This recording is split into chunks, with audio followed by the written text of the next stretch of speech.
Upbringing के बारे में क्या बताया गया कि एक बच्चे को पाला कैसे जाए? तो पहला तो जैसा कि स्पिरिचुअलिटी मैं हमेशा कहती हूँ बहुत यंग एज प्रोसेस है ये। हम अभी बाहर भी बात कर रहे थे बिल्कुल कि बिल्कुल। हम चाहे चार धाम यात्रा है या भक्ति है जो भी है बहुत ओल्ड एज पे डालते हैं। जी।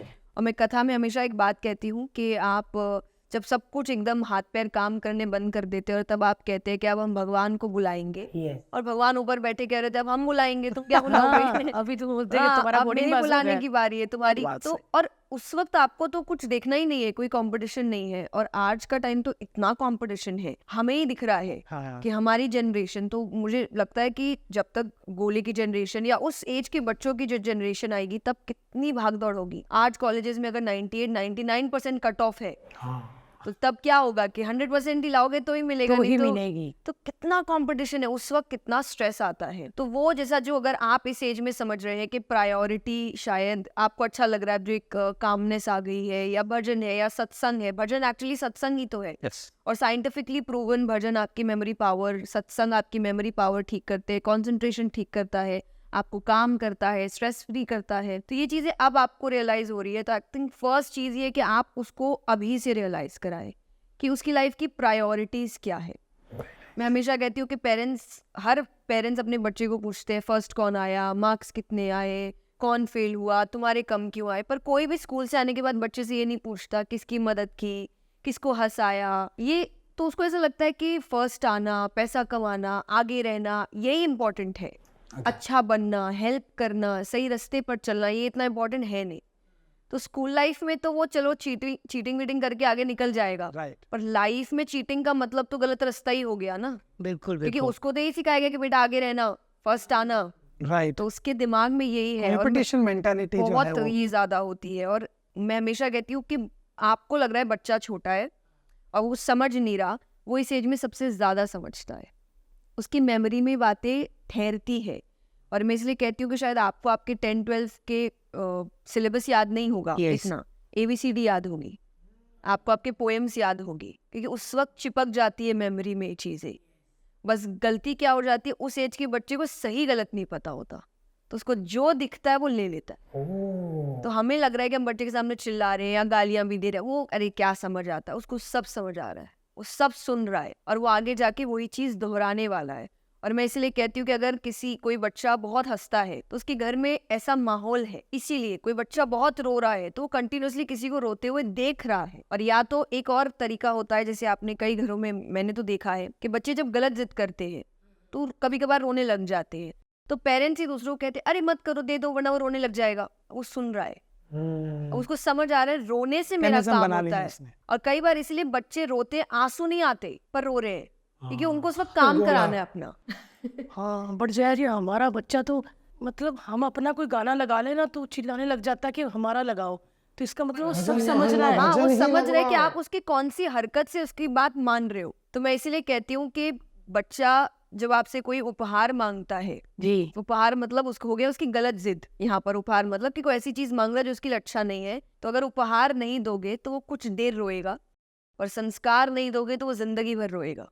क्या बात है। तो आप अपनी आंखों के सामने उसको ठीक कर दो कि इतना काबिल बना दो कि वो चाहे संस्कारों में काबिल है, पैसे में है, इमोशंस में है, स्पिरिचुअलिटी में है, कि आपको जाने से पहले इतना तो विश्वास हो जाए कि ये मेरे बिना भी अपनी जिंदगी निकाल लेगा, इतना काबिल तो है मेरा बच्चा। हमारा जब गोला पैदा हुआ, डॉक्टर ने बोला कि इसको कॉट में सोया करो, दूर रखो। हम शायद 1.5-2 महीने के बाद से हमारे बीच में सो रहे हैं। अभी इतना बड़ा हो गया है वो, 1.5 साल का हो गया, पूरा लेकिन फिर भी घड़ी की बीच में तरह नहीं सोता। घूमता है, कभी टांगे इधर, कभी उस पे, कभी उसके मुंह पे, कभी ऐसा उधर से पैरों के पास से खींच वो के मैंने लाना आपके पड़ता व्लॉग्स देखे हैं जब वो रात भर सोता नहीं है।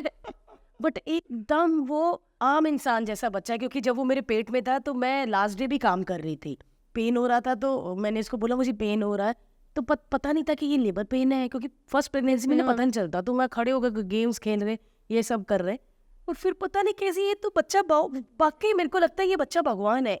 कोई तकलीफ नहीं, कोई कुछ नहीं, अब आराम से हो गया। और कोई इसने हमको आधी रात को, लोग हमको डराते थे, लोग ना डराते हैं, आपको कभी हौसला नहीं देते। अब तो देखना रातें खराब, अरे कुछ नहीं हो जाता है। हमने खुद पाला अपना बच्चा, ना सास ना माँ, किसी की हेल्प नहीं ली हमने। मैं कहा लोग ऐसे भी तो पालते हैं ना, कई औरतें जिनके माँ बाप दूर होते हैं, तो हमने वैसी सिचुएशन करके खुद पाला हमारा एकदम बच्चा मजदूर बच्चा है। रात को 10:30 सोता है, सुबह 9 बजे उठता है, बीच में कोई चूचा कुछ नहीं। सच में कभी कभी ऐसा लगता है कि कहते हैं ना कि पेरेंट्स जैसा ही होता है बच्चा, तो कहीं की लगता है कि हम दोनों की अच्छी अच्छी खूबियां उसमें है, अच्छी अच्छी ही जाए, बुरी ना जाए। मैं हमेशा कहती हूँ कि देखिए आप कर्म है, लेकिन भगवान को लेकर जैसे आप भजन चला देते हैं, हो सकता है उस वक्त आप 10 जगह काम कर रहे हैं, पर आपका बच्चा देख रहा है ना मेरे घर में चल रहा है, Yes. मतलब ये एक रूटीन हो चुका है। हाँ, तो मैं हमेशा कहती हूँ एक रूटीन जब आप बनाते हो कि भगवान इम्पोर्टेंट है बेटा, ये इसे एक चीज मैं हमेशा कथा में कहती हूँ कि आपको बच्चे को दिखाना पड़ेगा कि भगवान इम्पोर्टेंट है।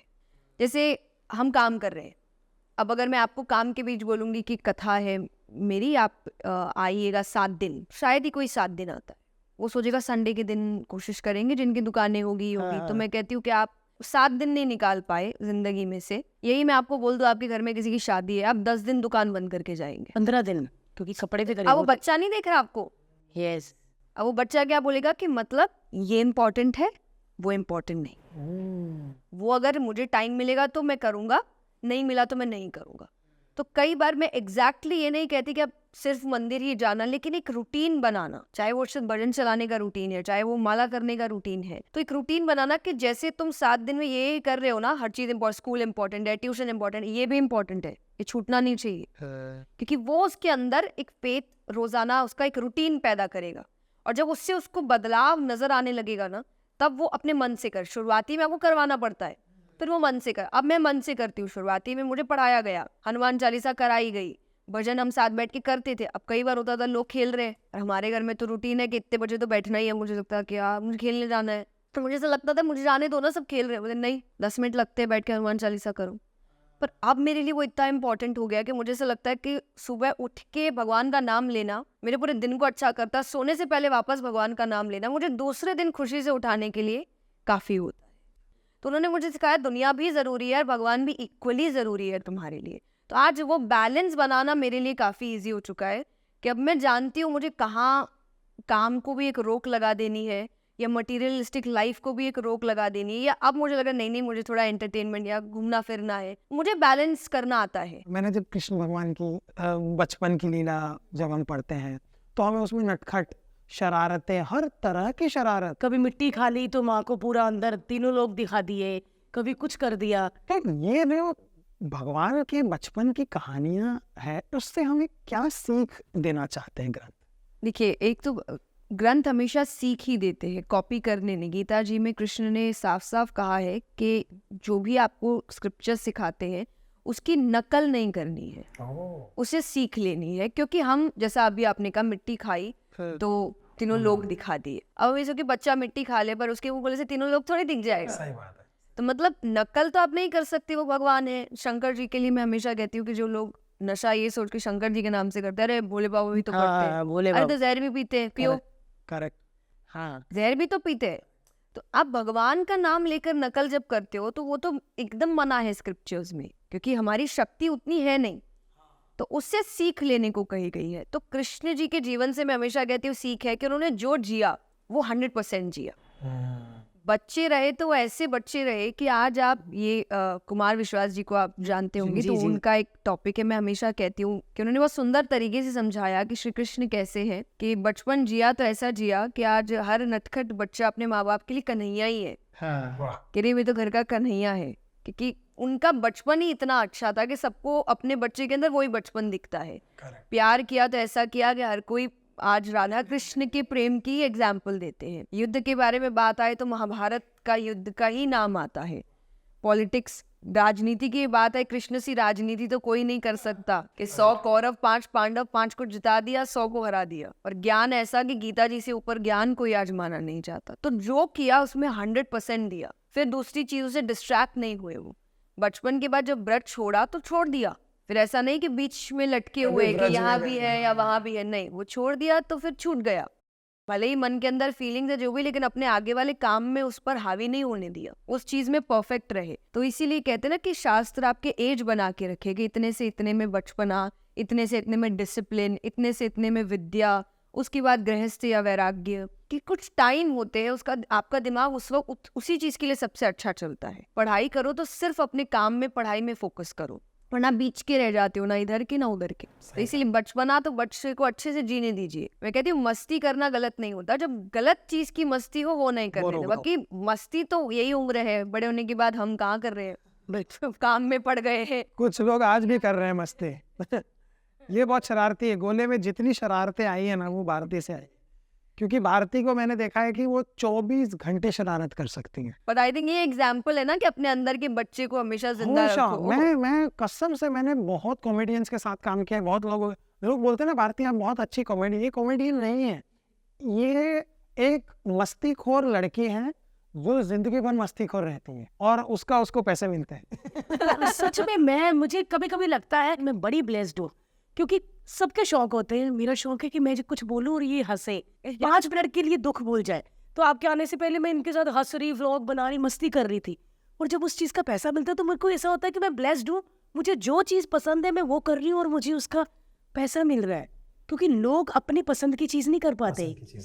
आपको माँ बाप कहेंगे कि डॉक्टर ही बनना है, लेकिन उसको पेंटर बनना है ना। बट मेरे को तो जो बनना था मैं बन गई और उसी चीज का पैसा मिल रहा है और लोग खुश हो रहे।